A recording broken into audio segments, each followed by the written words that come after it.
या सभेला संबोधन करण्यासाठी या जिल्ह्याची तोफ या नंदुरबार व महाराष्ट्राच्या शेर संजयजी शर्मा यांनी आपलं या सभेला संबोधन करावं।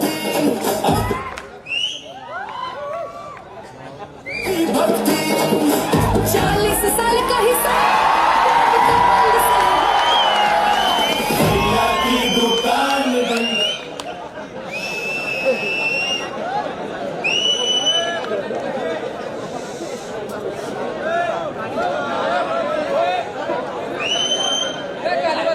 बोलो भारत माता की वंदे वंदे। बोलो अयोध्यापति प्रभु रामचंद्र की जय श्री राम, जय जय श्री राम। छत्रपती संभाजी महाराज की जय। अरे राम राम जय श्री राम। आता मी बोलताना मजार घोषणा नका देऊ, टाइमवर द्यायच्यात।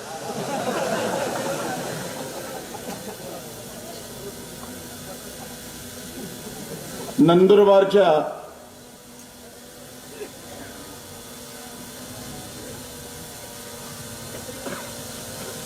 या पवित्र भूमीमध्ये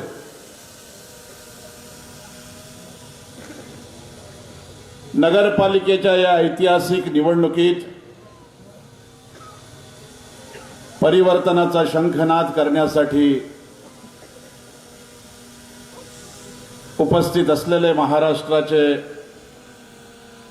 माजी मंत्री आणि नंदुरबारचे भाग्य विधाते आदरणीय आमदार विजयकुमार गावित साहेब, नंदुरबार जिल्ह्याच्या रणरागिणी आणि 10 वर्ष जो आवाज संसदेत बुलंद होता, ते आमच्या भगिनी माजी खासदार डॉक्टर हिना ताई गावित,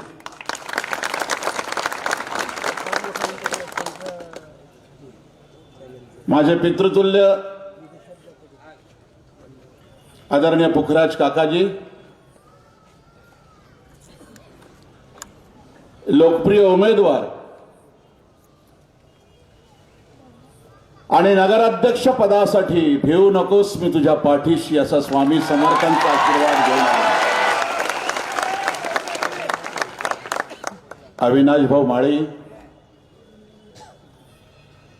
मंचावरील सगळे या नगरपालिकेतील 41 भारतीय जनता पार्टीचे उमेदवार आणि सर्व पदाधिकारी आणि मोठ्या संख्येने उपस्थित असलेल्या नंदुरबारकर जनता आणि माझ्या तरुण मित्रांनो आणि समोर बसलेल्या माझ्या माता भगिनींनो,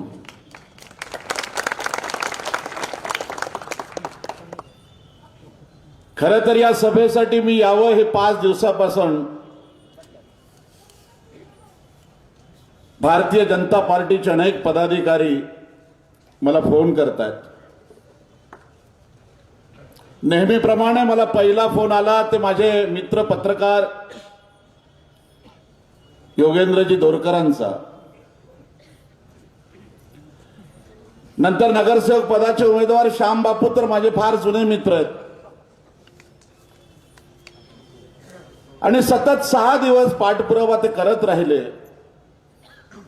इतर ठिकाणी जिल्ह्यात सभा होत्या नगरपालिकांच्या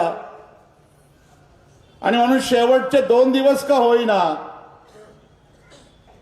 आपण नंदुरबारसाठी द्यावेत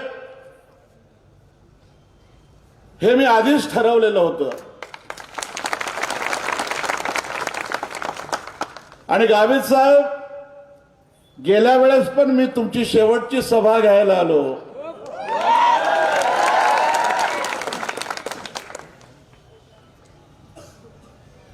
आणि जिथे विजय आहे त्याच्या पाठीशी संजय असणारच। कारण हे विजय नकली विजय नाही आहेत, हे ओरिजिनल आहे. खर तर गेल्या निवडणुकीत गावित साहेब मी काय चूक नाही केली हो.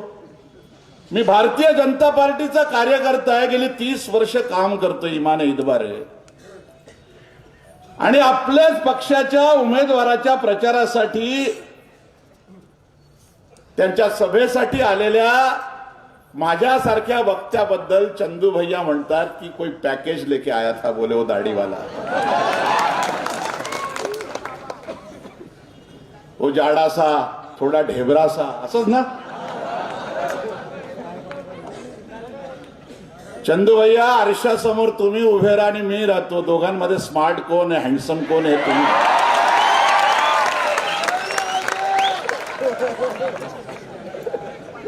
अरे मी माझ्या पक्षाचं काम करायला आलो, तुम्ही युती असताना सुद्धा गद्दारी करत होते.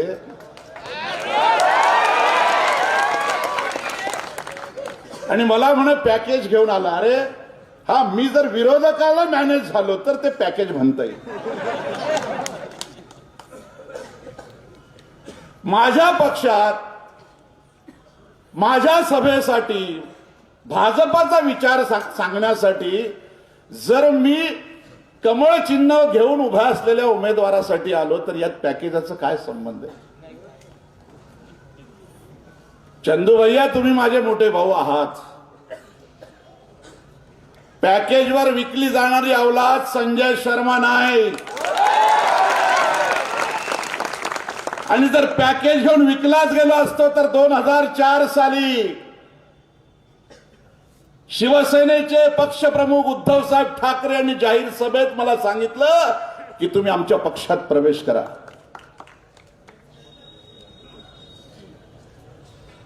दोन 2013 साली या महाराष्ट्राचे माजी मंत्री दाजीसाहेब रविदास पाटील यांनी मला काँग्रेसमध्ये बोलवलं आणि या दोघे वेळ भारतीय जनता पार्टीची एवढी ताकद नव्हती, तरी सुद्धा आम्ही आमचा विचार सोडला नाही, आमचा झेंडा सोडला नाही. आणि तुम्ही आमच्याविषयी बोलतात पॅकेज घेऊन आलाय.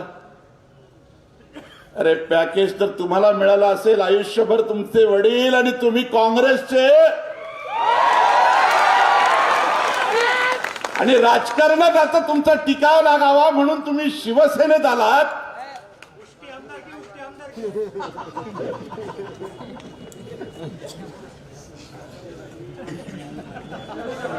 तेही भागच्या दारून आमदारकी मिळावी यासाठी.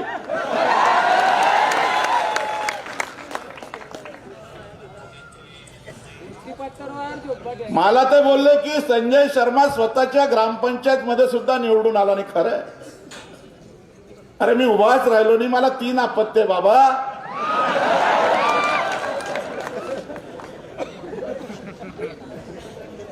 आणि निवडून आला म्हणून काही फार मोठं कर्तव्य तुम्ही केलं का. अरे माझ्या पक्षाची स्थापना ज्या पंडित दीनदयाल उपाध्यायांनी केली आहे ते पण कधी निवडणूक लढले नव्हते. पण आज त्यांच्या पक्षाच्या नरेंद्र मोदीच्या नेतृत्वात शेकडो खासदार, शेकडो आमदार या देशामध्ये निवडून येतात. खरं तर चंदू भैया तुमच्या गळ्यात तो शिवसेनेचा भगवा पट्टा शोभतच नाही होतो रुमाल. आयुष्यभर जो माणूस हिरवे साप गळ्यात घालून फिरला,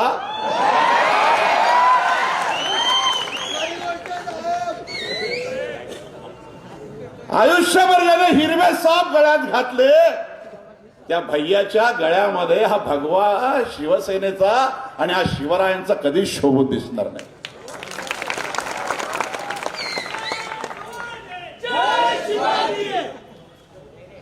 हिनाताई बोलल्यात की भाचीवर सुद्धा खालच्या स्तरावर जाऊन टीका केली.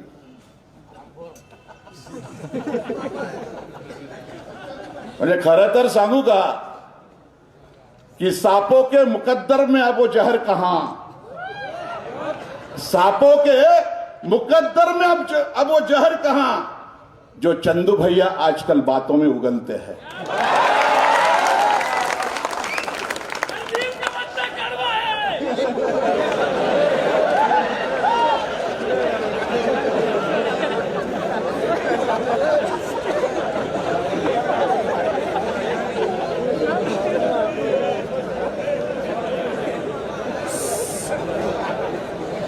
अरे ही काय भाषा आहे तुमची?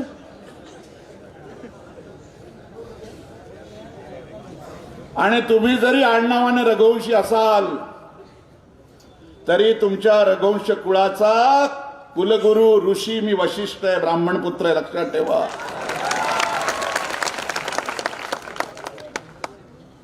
अरे तुम्ही तुमचं काम करा, तुमच्या पक्षाचं करा, आम्ही आमचं काम करतोय. काही आहेत ना आमचे पण भडवे मॅनेज झालेले.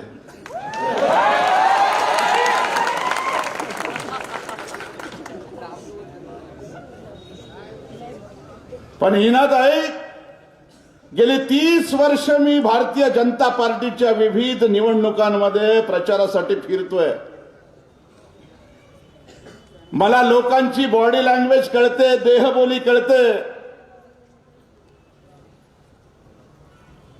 आणि मी या समोर बसलेल्या या सगळ्या जरा समुदायाचं जेव्हा चेहरे बघतोय, मला त्यांच्या चेहऱ्यावरचा उत्साह आणि आत्मविश्वास बघून असं वाटतंय की 2 तारखेला क्रांती झाल्याशिवाय राहणार नाही.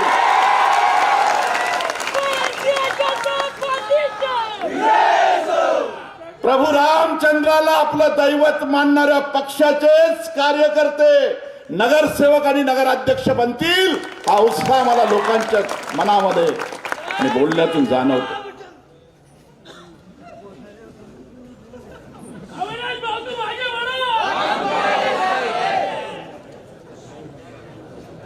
माझ्या समोर मोठ्या संख्येने मातृशक्ती बसलेली आहे. आणि मातृशक्ती काय करू शकते? 400 वर्षापूर्वी या मातृशक्तीतली कोणीतरी जिजाऊ माता ही स्वराज्याचं तोरण बांधण्याचा संकल्प मनात बांधते आणि छत्रपती शिवरायांना जन्माला घालते. जेव्हा ही मातृशक्ती रयतेचं राज्य उभा करण्यासाठी येते, तेव्हा ती पुण्यश्लोक अहिल्यादेवी होऊन पुढे येते. आणि जेव्हा ही मातृशक्ती जागी होते, तेव्हा ती झाशीची राणी होऊन ब्रिटिशांच्या विरोधात लढते. जेव्हा हीच मातृशक्ती जागी होते, तेव्हा ती क्रांती ज्योती सावित्रीदेवी फुले बनून पुढे येते आणि श्री शिक्षणाची चळवळ आणते. जेव्हा हीच मातृशक्ती जागी होते, तेव्हा ती सोफिया कुरेशी बनून ऑपरेशन सिंदूर करत थेट पाकिस्तानमध्ये बॉम्ब हल्ला करते, हवाई हल्ला करते. आणि जेव्हा हीच मातृशक्ती जागी होते, तेव्हा ते 2025चा महिलांचा वर्ल्ड कप सैफाली वर्मा बनून, जेमिमा रॉड्रिग्स बनून, स्मृती मंदाना बनून पुढे येते आणि ती या देशाला वर्ल्ड कप मिळवून देते. आणि जेव्हा ही मातृशक्ती रणचंडी होऊन जेव्हा हिना गावित बनून येते, तेव्हा चंदूभैया तुझ्या राजवटीचा पूर्णपणे भस्मस केल्याशिवाय राहणार. या मातृशक्तीने खऱ्या अर्थाने 2024 साली काय क्रांती केली आपण बघितलं महाराष्ट्रात. या देवाभाऊच्या सगळ्या बहिणी या मुख्यमंत्र्यांच्या बहिणी म्हणून पुढे आल्या आणि संपूर्ण बहुमताचं राज्य भारतीय जनता पार्टी आणि शिवसेना युतीचं उभं केलं. याचं कारण या सगळ्या मातृशक्तीने आम्हाला आशीर्वाद दिले म्हणून ते शक्य झालं.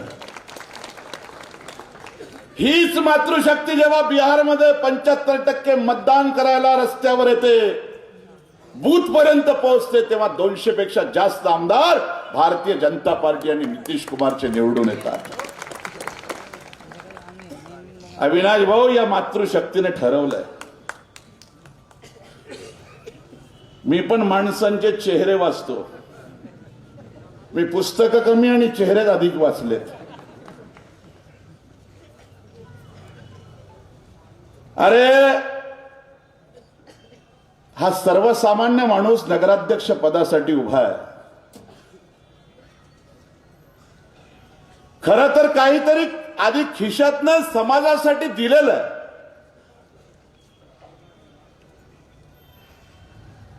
आणि देण्याची दानात असलेला माणूस आहे. त्यांना मी आता त्यांच्याशी बोलत असताना विचारत होतो, समजा ह्या वातावरणात तुम्ही उद्या निवडूनच आले तर शपथ घ्या, या जनतेच्या विकासाच्या पैशात तुम्ही 1 रुपया सुद्धा खाणार नाही, प्रतिज्ञा करा, ही शपथ घ्या.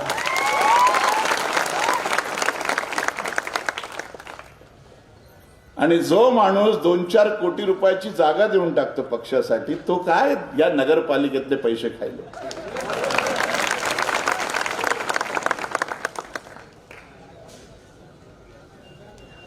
आणि मला एक सांगा, हुशार विद्यार्थ्यांना कॉप्या पुरवण्याची गरज असते का हो शाळेत परीक्षेला?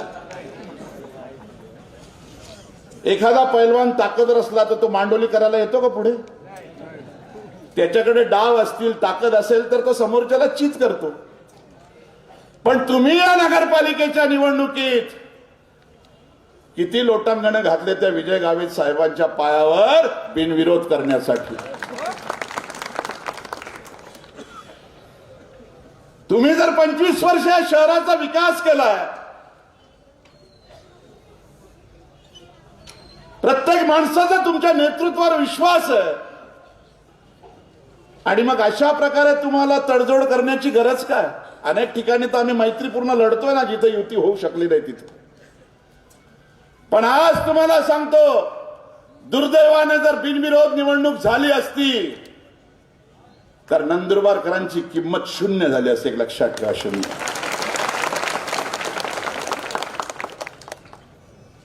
हे डॉक्टर विजयकुमार गावित नावाचा हा एक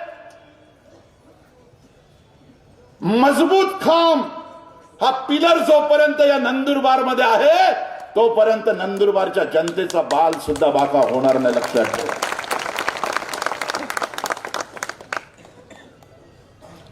एकदा पाप झालं तुमच्या हातून, लोक बी तुमच्या भूलथापांना बळी पडले. आज नाही तर हिनाताई गावित इथे भाषण करताना माजी खासदार त्यांचा उल्लेख करावा लागला नसता, केंद्रीय मंत्री नामदार हिनाताई गावित असा उल्लेख करावा लागला असता.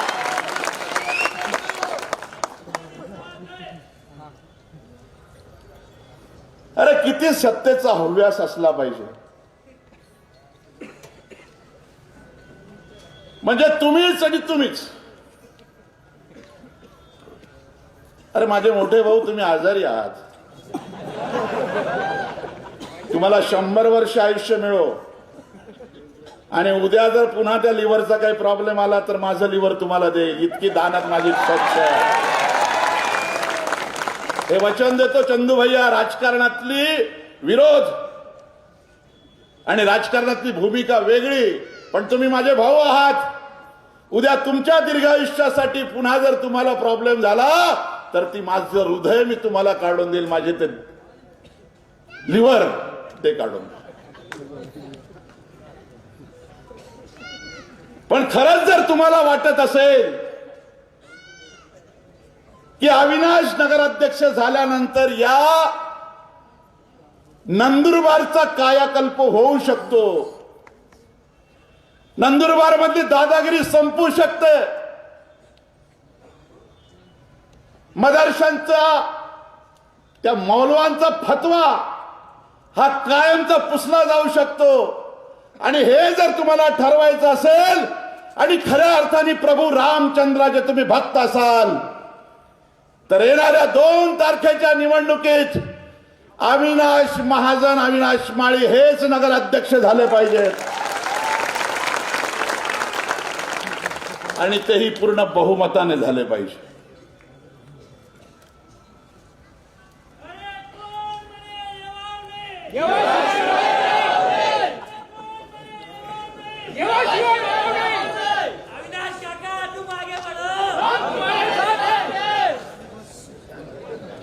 आता जनतेचा उत्साह ताई असा आहे, आणि काय म्हणतो साधा, मी पण किती बोलायचं रे, 30 वर्ष झाले बोलतोच आहे.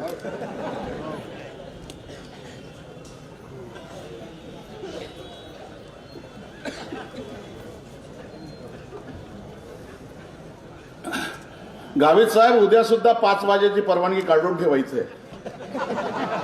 कदाचित माझ्या सभेला उत्तर देण्यासाठी ते सभा ठेवतील, मला माहित आहे चंदू भैया.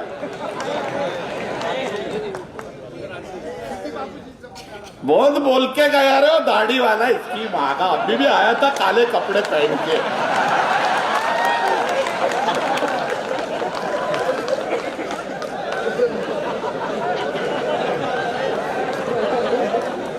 अरे उसका तो काटा कभी भी मधुकर वर्षाले जैसा निकाल डालूंगा साला, की झाड़ की पत्ती है वो.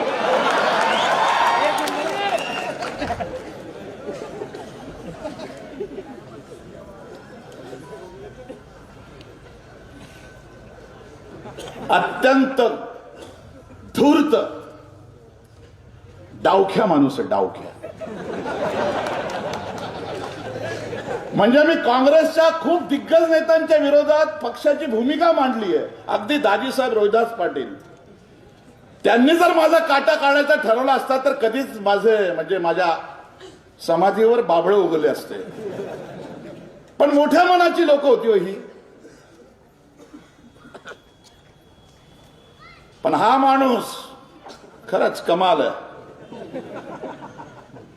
वो एक शेर है ना, गेल्या वेळेस मी म्हटलं होतं, सांगितलं होतं तुम्हाला की बने है जब से हकीम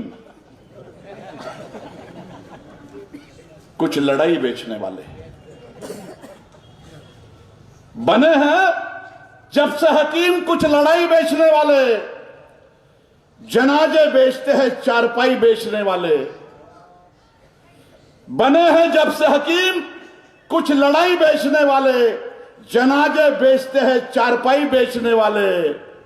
और इस चंदू भैया की अदाकारी पे मत जाना, इस चंदू भैया की अदाकारी पे मत जाना. ये हलवाई है जहरीली मिठाई बेचने वाले, ये हलवाई है जहरीली मिठाई बेचने वाले.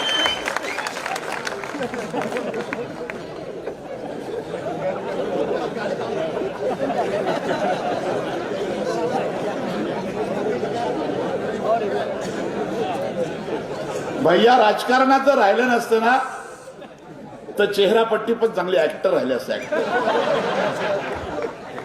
आणि समजा हिरोचं काम नाही मिळालं पण व्हिलनचं तर नक्की भेटलं असतं.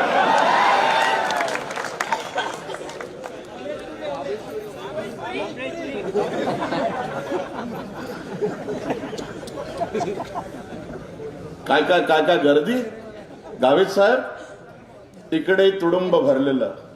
गेल्या वेळेस पण मला सभा झाल्यानंतर 40 मिनिटं लागले गर्दीतून बाहेर जायला. सेल्फी काढत होत्या. काय हेमलं तर खोटं आहे. अरे आम्ही पक्षाचे भलेही पदाधिकारी छोटे असू, कार्यकर्ते छोटे असू, परंतु संजय शर्माच्या शब्दाची ताकद आहे ना, माझ्या शब्दांच्या नादी लागायचं निघून. माझ्याकडे शब्द हे सामर्थ्य आहे. सत्ता तर काय येते आणि जाते, पद येतात आणि जातात. मला माहित आहे आज देवेंद्र फडणवीस जी राज्याचे मुख्यमंत्री आहे आणि 6 माजी मुख्यमंत्री त्यांच्या आजूबाजूलाच गोंडा घोळतात.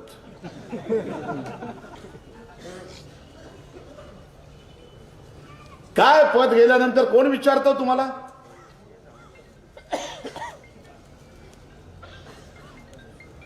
आणि म्हणून आमच्या शब्दांच्या ताकदीवरती इमानदारी ईश्वराने आम्हाला दिलेली, कारण आम्ही विकले गेलो नाही कधी. तुम्ही उद्या बोलाल पिछले टाइम से बड़ा पैकेज था. भैया मी पण 2-3 कोटीचं घर आहे माझं, बंगला, 5-50 एकर जमीन आहे माझ्याकडे. नाही जास्त तर मी पण 30 लाखाची कार घेऊन फिरतो. आणि 7 कन्या माझ्या घरात, त्यांचे लग्न धामधुमीत करणार आहे. म्हणजे एवढा सक्षम आहे मी. अरे मी जे आलो ना, कुठल्या नेत्याचे पाय चाटायला आलो नाही, लांगुल चालन करायला आलो नाही. कधीच आयुष्यात 1 रुपयाचं पत्र ना हिनाताई गावित कडून ना विजय कुमार गावितांकडून मागितलं. मी आलोय फक्त अटल बिहारी वाजपेयींचं कमळ घेऊन.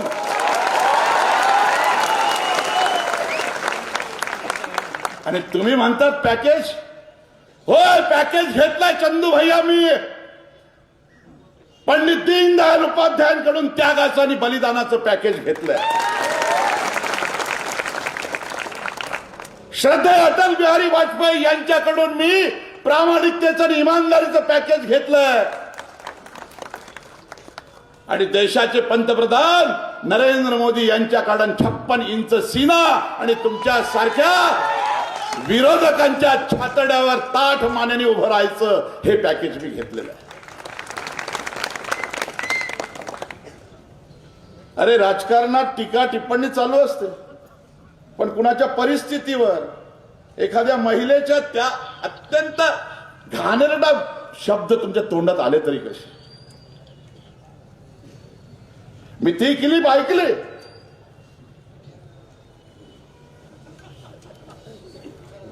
मानसिक संतुलन करा झालंय सर.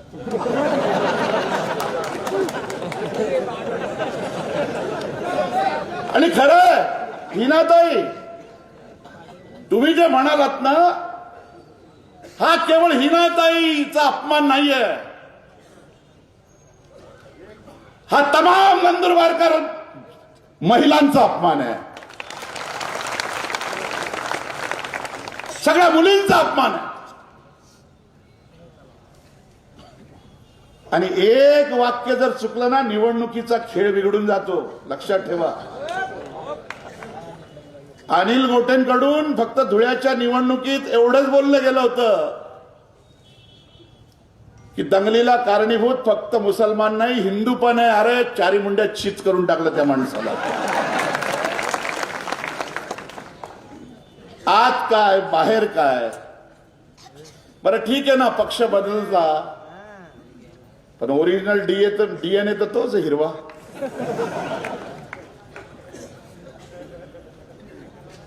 अरे मला पक्षाने काहीच दिलं नाही, सन्मानाचं पद दिलं नाही, सत्तेचं तर जाऊ द्या, तरी सुद्धा 30 वर्षात मला कधी पक्ष बदलायची मनामध्ये चुकूनही इच्छा झाली नाही. पॅकेजवर जगणाऱ्या माणसाला मग तुला तर भरभरून दिलं होतं देवानी, मग तुम्ही का पक्ष बदलला. काँग्रेसच्या वाईट काळात काँग्रेस मजबूत करण्याची जबाबदारी तुमची होती भैया. पण आता भैयाला माहित आहे, जोपर्यंत युगपुरुष युगंधर प्रभू रामचंद्राचा सच्चा भक्त नरेंद्र दामोदरदास मोदी जोपर्यंत आहे, तोपर्यंत काँग्रेस काय पण हिरव्यांना बाजू देणारा एकही माणूस या देशामध्ये याच्या पुढे राजकारण करू शकत नाही, कुठलाही नेत्याने करू शकत. मोहित राजपूतची हत्या करणाऱ्या, त्याच्या हत्येने रंगलेले हात ज्या लोकांच्या, त्यांना तुम्ही उमेदवार करतात.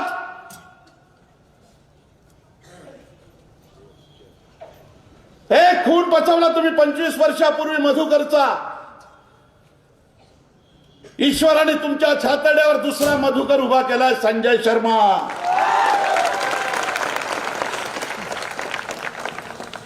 आणि आता आत्ताच नाही, यापुढे जिथे जिथे तुमच्याशी राजकीय लढाई असेल, मी प्रत्येक सभेत येणार म्हणजे येणार.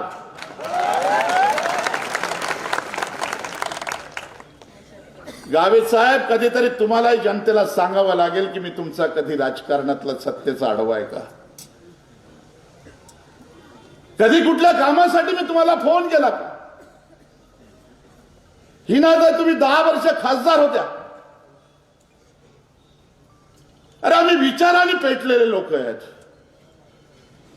आमच्या रक्ताच्या थेंबावर फक्त या हिंदुस्थानावर प्रेम करणाऱ्या पक्षाचे पाईक म्हणून जगण्याचे संस्कार आहेत. आता दिवस संपलेले आहेत. एक धारा रद्द होते आता, जी पंडित जवाहरलाल नेहरूंनी स्वातंत्र्यानंतर लावली ताई, कलम 30. याची लढाई आता संसदेत, आणि हे धारा 30 रद्द करायचं. काय ते धारा 30 माहित आहे तुम्हाला. हे बघा, ही छोटीशी क्लिप 1 मिनिटाची ऐका. ते धारा 30 काय. समाप्त हो सकती है। धारा 30 के बारे में अगर आप नहीं जानते हैं तो सुनिएगा। मोदी ने हिंदुओं के साथ नेहरू द्वारा किए गए विश्वासघात को सुधारने के लिए शायद लगभग अब पूरी तैयारी कर ली है।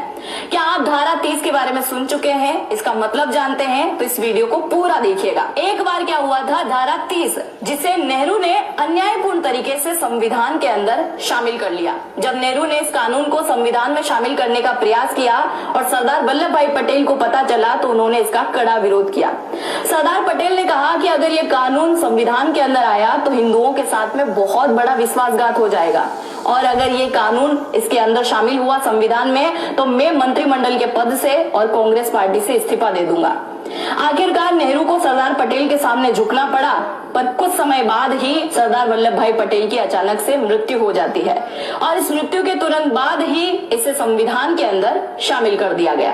अब जानिए धारा 30 की विशेषता क्या है। इस कानून के अनुसार हिंदू अपने सनातन धर्म की शिक्षा स्कूल और कॉलेज में ना तो दे सकते हैं ना ही ले सकते हैं, बल्कि धारा 30 के तहत मुसलमान और ईसाई अपने धर्म की शिक्षा देने के लिए मुसलमान मदरसा चला सकता है और ईसाई कॉन्वेंट स्कूल चला सकते हैं, लेकिन हिंदू अपने गुरुकुल या वैदिक शिक्षा पर आधारित पारंपरिक स्कूल नहीं चला सकते। यदि वे ऐसा करते हैं तो कानूनन उन्हें दंडित भी किया जा सकता है। साथ ही मस्जिद और चर्च के अंदर जितना भी दान आता है वो सारा पैसा, सोना, संपत्ति सब कुछ इन्हीं का होता है।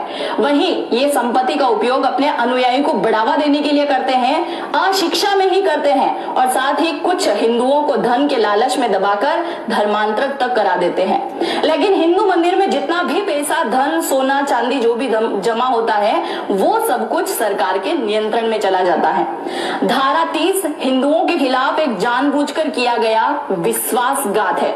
मुस्लिम बच्चों के लिए अपनी धार्मिक पुस्तक कुरान पढ़ना अनिवार्य है और ईसाई धर्म की अगर हम बात करें तो इनके लिए बाइबल पढ़ना अनिवार्य है। पर हिंदू धर्म में ऐसी कौन सी बुक है जिसे पढ़ना अनिवार्य किया गया?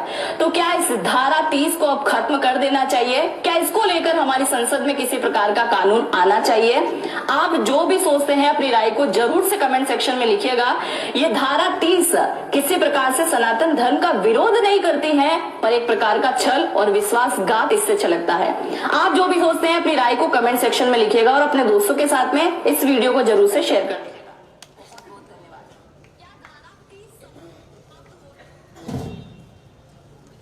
किती मोठं षडयंत्र पंडित जवाहरलाल नेहरू या हिंदुस्थानाशी करून गेले आणि म्हणून ही नगरपालिकेची लढाई ही साधी लढाई समजू नका तुम्ही।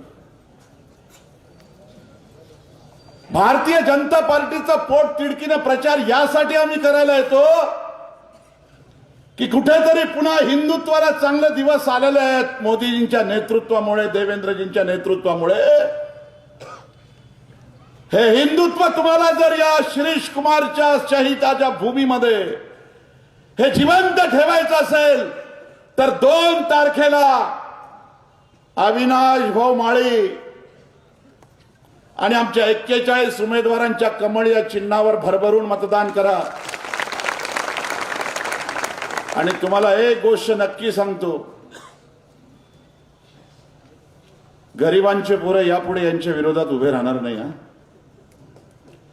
सामान्य कुटुंबातले लोक यांना विरोध करायला उभे राहणार नाही। 20 वर्ष अजून कोणीच समाज पुढे येणार नाही भाऊ। 20 वर्ष कोणताच समाज पुढे गावित साहेब, तुम्हाला परमेश्वर दीर्घायुष्य देवो आणि हिनाताई तुमच्यासारखी रणचंडीने पुन्हा एकदा खासदार हो। उद्या जर कदाचित तुम्ही पैशांना भाळलात, खोट्या भूल थापांना भाळलात, हा गरीबाचा पोरगा डोक्यावर कर्ज करून जो या निवडणुकीत या नंदुरबारचं नशीब बदलण्यासाठी उभा आहे,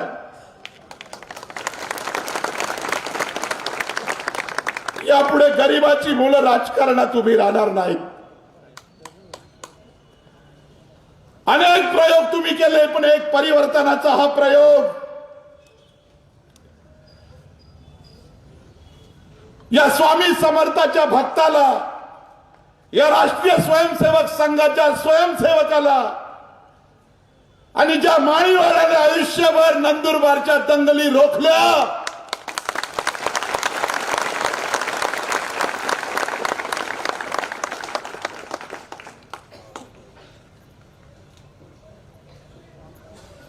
त्या माळी समाजाच्या सुपुत्राला निवडून देण्याची जबाबदारी तुमची आहे. शपथ घ्या प्रभू रामचंद्राची, एक निवडणुकीत यांच्या पैशाला हात नाही लावला तर काय तुमचं आयुष्य बदलून जाणार नाही आणि बिघडून जाणार नाही.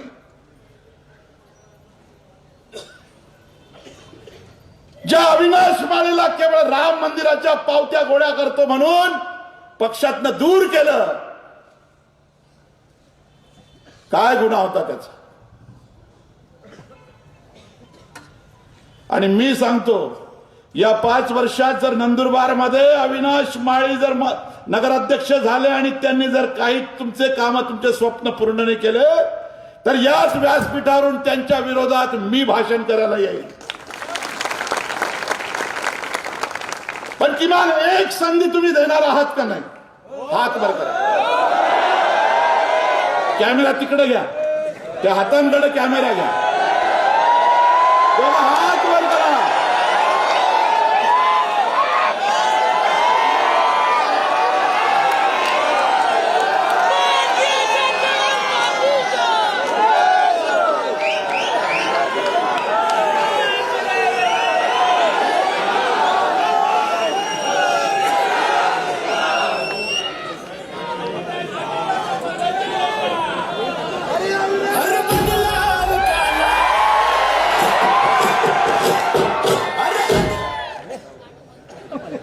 आणि मला कळतं माझ्याकडे घड्याळ आहे ना, मला इथला टाइम समजस ना मला.